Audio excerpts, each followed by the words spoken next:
ഒരു യൂണിവേഴ്സിറ്റി പ്രോഗ്രാമിൽ സംസാരിച്ചുകൊണ്ടിരിക്കുകയാണ് വീഡിയോ എടുക്കുന്നത്. അതിൽ തന്നെ ഒരു കൗതുകം എന്താണെന്ന് വെച്ചിട്ടുണ്ടെങ്കിൽ ഈ ഇദ്ദേഹം അവസാനം സംസാരിക്കുന്നതിനെ കുറിച്ചാണെന്നറിയോ?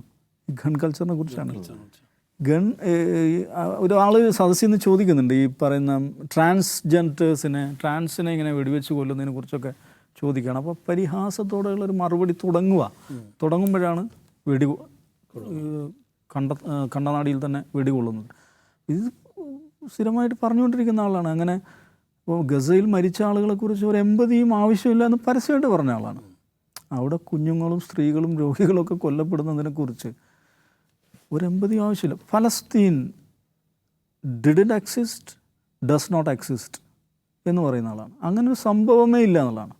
ഫലസ്തീൻ എന്ന വാക്ക് പുള്ളി ഉപയോഗിക്കില്ല, ജുഡായ സമാറിയ എന്നേ പറയുള്ളൂ. ഈ ജുഡായ സമാറിയ എന്ന വാക്ക് ഉപയോഗിക്കുന്ന ഒരാൾ നെതന്യാഹുവാണ്. ഒരു ബിബ്ലിക്കൽ ടേമാണത്. അപ്പോൾ അങ്ങനെ ഫലസ്തീനികളുടെ അവകാശത്തെക്കുറിച്ച് ചോദിച്ചാൽ ആളുടെ മറുപടി എന്താ അറിയോ? വാട്ട് ഈസ് ഇറ്റ് എന്നുള്ളതാണ്. വാട്ട് ഈസ് പാലസ്റ്റൈൻ എന്ന് ചോദിക്കുന്ന ആളാണ്.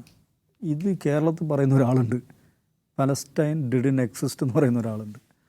അയാൾ കേരളത്തിൽ ഈ നാസ്തിക മോർച്ചയുടെ നേതാവാണ്. അപ്പോൾ ഈ കിർക്കാണ് ചാർലി കിർക്ക്.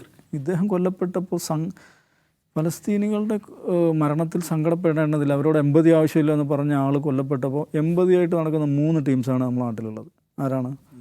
1 കാസ, 2 മിത്രങ്ങൾ, 3 ഈ പറയുന്ന നാസ്തിക മോർച്ചക്കാർ. ഒന്ന് ആലോചിച്ച് നോക്കുക. ഇവർ 3 പേരെയും ഒന്നിപ്പിക്കുന്നൊരു ത്രെഡ് ഉണ്ടല്ലോ, അത് വല്ലാത്തൊരു ത്രെഡാണല്ലോ. കാസ എന്ന് പറഞ്ഞാൽ എന്താണ്? തീവ്ര ക്രൈസ്തവ സംഘടന. മിത്രങ്ങളോ സംഘപരിവാർ എന്ന് പറഞ്ഞാൽ തീവ്ര ഹിന്ദുത്വ സംഘടന. ഈ എസൻസ് എന്നൊക്കെ പറയുന്ന ടീം എന്താ? അവരൊരു മതവും വേണ്ട, മതവും ദൈവമൊന്നും വേണ്ട എന്ന് പറയുന്ന ആളുകൾ. പക്ഷെ അവർ 3 പേരെയും യോജിപ്പിക്കുന്നൊരു പോയിൻ്റ്, അത് വിചിത്രമായൊരു സംഗതിയല്ലേ? അത് അതിവിചിത്രമായൊരു കാര്യമല്ലേ? ആ ഒരു പോയിൻ്റാണ് ഈ ചാർലി കിർക്ക് എന്ന് പറയുന്നത്. എന്താ അതിൻ്റെ അടിസ്ഥാനം? വംശീയതയാണ്, ശുദ്ധമായ വംശീയത. അത് ഈ കേരളത്തിലത് കേരളത്തിലും ഇന്ത്യയിലും എന്താണ്? മുസ്ലിം വിരുദ്ധതയാണ്. അവിടെ ഈ പറഞ്ഞ മാതിരി വെള്ളവംശീയത, വെള്ളക്കാരല്ലാത്ത സകലതിനോടും.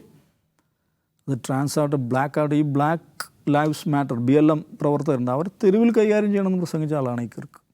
അപ്പോൾ അതുകൊണ്ട് അദ്ദേഹത്തിൻ്റെ മരണത്തെക്കുറിച്ച് പറയാവുന്ന അല്ലെങ്കിൽ കൊലപാതകത്തെക്കുറിച്ച് പറയാവുന്നൊരു വാചകം വാളെടുത്തവൻ വാളല്ല, തോക്കെടുത്തവൻ തോക്കാൽ എന്ന് പറയാവുന്ന ഒരു കൊലപാതകമാണ്.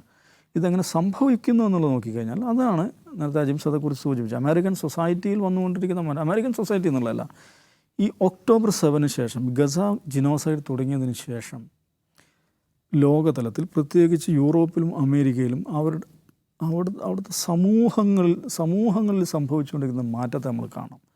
ഈ സമൂഹങ്ങളെല്ലാം അതിഭയങ്കരമായി പോളറൈസ് ചെയ്യപ്പെടുകയാണ്, വിഭജിക്കപ്പെട്ട സമൂഹമായി മാറിക്കൊണ്ടിരിക്കുകയാണ്.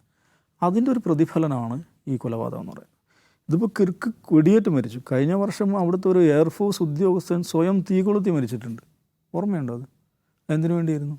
ഈ ഏർപ്പാട്, ഗസയിൽ നടക്കുന്ന ഈ ഏർപ്പാട് അവസാനിപ്പിക്കണം എന്ന് പറഞ്ഞിട്ട് അവിടുത്തെ ഒരു എയർഫോഴ്സിലെ ഒരു സ്റ്റാഫ് സ്വയം തീ കൊളുത്തി മരിച്ചു. അതെന്തിനെയാണ് പ്രതിഫലിപ്പിക്കുന്നത്? അത്രയും ആഴത്തിൽ അമേരിക്കൻ സമൂഹത്തെ, യൂറോപ്യൻ സമൂഹത്തെ ഈ സംഭവം ബാധിച്ചിട്ടുണ്ടെന്നാണ്. നോക്കുക, അവിടെ വെറുതെ അവിടെയുള്ള സോഷ്യൽ മീഡിയ, ഇൻസ്റ്റഗ്രാം ഇതിൽ പോയി നോക്കുക. അവിടുത്തെ ഒരു സ്റ്റേറ്റ് ഒഫീഷ്യൽ, അത് അമേരിക്ക ആവട്ടെ, യൂറോപ്പ്, ഫ്രാൻസ് ആവട്ടെ, ജർമ്മനി ആവട്ടെ, ബ്രിട്ടൻ ആവട്ടെ, എവിടെ ആവട്ടെ, ഒരു സ്റ്റേറ്റ് ഒഫീഷ്യൽ അയാൾ ഒരു പബ്ലിക് ഫങ്ഷനിൽ പങ്കെടുക്കുമ്പോൾ എന്താ അവിടെ സംഭവിക്കുന്നത്? അത് ഇപ്പോൾ കഴിഞ്ഞ ദിവസം അമേരിക്കയിൽ നിന്ന് വന്നൊരു ദൃശ്യം കണ്ടില്ല. ഹോട്ടലിൽ ഈ JD വാൻസും ട്രംപും ഒരു റെസ്റ്റോറൻറ്റിൽ പോയതാണ്. അവിടെ റെസ്റ്റോറൻറ്റിൽ അവർ ഭക്ഷണം കഴിക്കുമ്പോൾ എന്താ ചെയ്യുന്നത്? അപ്പുറത്തും ഇപ്പുറത്തും ഭക്ഷണം കഴിക്കാൻ വന്ന ആളുകൾ എന്ത് ചെയ്യുന്നു? ഈ പാലസ്റ്റൈൻ റിവർ ഉയർത്തുന്നു. From the sea to the river Palestine will be free, you have blood on your hand എന്നൊക്കെ പറഞ്ഞിട്ട് ആക്രോശിക്കുകയാണ്. അവിടുത്തെ സ്റ്റേറ്റ് ഓഫീസേഴ്സ് എല്ലാവരും, അമേരിക്കയിലും യൂറോപ്പിലുള്ള സ്റ്റേറ്റ് അവർ നിരന്തരം ഇതിനെ എൻകൗണ്ടർ ചെയ്തുകൊണ്ടിരിക്കുകയാണ്. ഈ പ്രൊട്ടസ്റ്റ് എൻകൗണ്ടർ ചെയ്തുകൊണ്ടിരിക്കുകയാണ്. സ്വസ്ഥമായ ഒരു ഒഫീഷ്യൽ പ്രോഗ്രാം നടക്കുന്നില്ല, ഒരു കൺസേർട്ട് നടക്കുന്നില്ല, ഒരു തിയേറ്റർ ഷോ നടക്കുന്നില്ല. എല്ലായിടത്തും എന്ത് സംഭവിക്കുന്നു? ഒരു കൂട്ടം ആളുകൾ വന്നിട്ട് പാലസ്റ്റൈൻ മുദ്രാവാക്യങ്ങൾ മുഴക്കിക്കൊണ്ടിരിക്കുന്നു. എന്തുകൊണ്ടാണത്? അത് മനുഷ്യ സമൂഹത്തെ അത്രയ്ക്ക് ബാധിച്ചിട്ടുണ്ട്. ഇന്ത്യയിൽ നിൽക്കുമ്പോഴാണ് നമുക്കത് മനസ്സിലാവാത്തത്.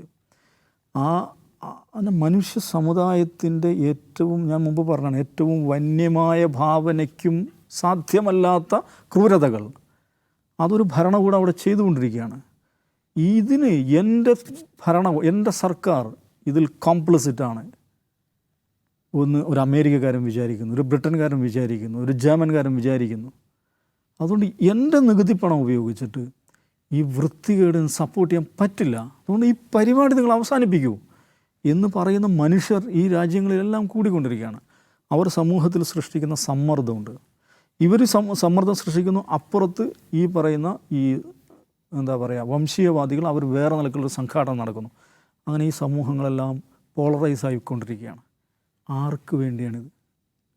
ഇതിൽ അമേരിക്കയ്ക്ക് എന്താണ് ലാഭം? ബ്രിട്ടൻ എന്താണ് ലാഭം? ഫ്രാൻസിന് എന്താണ് ലാഭം? ജർമ്മനിക്ക് എന്താണ് ലാഭം? ഒരു ലാഭവുമില്ല. എങ്ങാണ്ടോ കിടക്കുന്ന ഇസ്രായേൽ എന്ന് പറയുന്ന ഒരു എന്താ പറയുക ഒരു തെമ്മാടി രാഷ്ട്രത്തിന് വേണ്ടി, ശരിക്കും ഒരു ഗുണ്ടാ നേതാവിനെ പോലെ പെരുമാറുന്ന ഒരു ഭരണാധികാരിക്ക് വേണ്ടിയാണ് ഇവർ സ്വന്തം സമൂഹത്തെ നശിപ്പിക്കുന്നു, സ്വന്തം രാജ്യത്തെ നശിപ്പിക്കുന്നു. അവർക്ക് എന്തുകൊണ്ടാണ് അമേരിക്കയ്ക്ക് സാധിക്കാതെ? ഇപ്പം ഖത്തറിനെതിരായുള്ള ആക്രമണത്തെക്കുറിച്ച് എടുക്കുക, അതിൻ്റെ ഏറ്റവും വലിയ ലൂസർ, ഏറ്റവും വലിയ നഷ്ടം ആർക്കാണ് യഥാർത്ഥത്തിൽ? അത് ഖത്തറിനല്ല, ഹമാസ് അല്ല. അതിലേറ്റവും വലിയ നഷ്ടം, ഏറ്റവും വലിയ ലൂസർ എന്ന് പറയുന്നത്, ഏറ്റവും വലിയ നഷ്ടം സഹിച്ചിരിക്കുന്ന ആരാന്ന് ചോദിച്ചാൽ അമേരിക്കയാണ്. പക്ഷെ അമേരിക്ക അത് പറയാൻ പോലും പറ്റുന്നില്ല. ആ നിലക്ക് ഈ പറയുന്ന military industrial complex, Zionist lobbies, Israeli deep state, അവർ പ്രവർത്തിക്കാൻ ചലിക്കാൻ സാധിക്കാത്ത വിധം ഈ ഭരണകൂടങ്ങളെ വരിഞ്ഞു മുറുക്കിയിരിക്കുന്നു. ഇത് നമ്മളങ്ങനെ വരിഞ്ഞു മുറുക്കപ്പെട്ടിരിക്കുകയാണ്. നമ്മൾ ഇസ്രായേലിൻ്റെ ഒരു പപ്പറ്റ് സ്റ്റേറ്റ് മാത്രമായി മാറിക്കൊണ്ടിരിക്കുകയാണെന്ന തിരിച്ചറിവുള്ള ജനങ്ങൾ അവിടെ വർദ്ധിച്ചുകൊണ്ടിരിക്കുകയാണ്. അവർ പല നിലക്ക് പ്രതിഷേധിച്ചുകൊണ്ടിരിക്കുകയാണ്. ഞാൻ മനസ്സിലാക്കുന്ന ഒരു പക്ഷേ ആ ഒരു വികാരത്തിൻ്റെ ഒരു വഴിതെറ്റിയ പ്രതിഫലനമായിരിക്കും ഈ മനുഷ്യൻ്റെ കൊലപാതകം. പക്ഷേ അത് കാണേണ്ട കാര്യം എന്ന് വെച്ചാൽ ഏതെങ്കിലും നിലക്ക് സഹതാപം അർഹിക്കുന്നൊരു ജീവിതമായിരുന്നില്ല ഇയാളുടേത്. മരണം സങ്കടകരം തന്നെയാണ് ആരുടെ ആണെങ്കിലും. പക്ഷേ ഇയാളുടെ ജീവിതം ഏതെങ്കിലും നിലക്ക് ഒരു നന്മയുടെ ഒരു ലക്ഷണമെങ്കിലും പ്രകടിപ്പിച്ചൊരു ജീവിതമായിരുന്നില്ല. അങ്ങേയറ്റത്തെ കടുത്ത വംശീയതയ്ക്ക് വേണ്ടി ജീവിതം സമർപ്പിച്ച ഒരാളായി.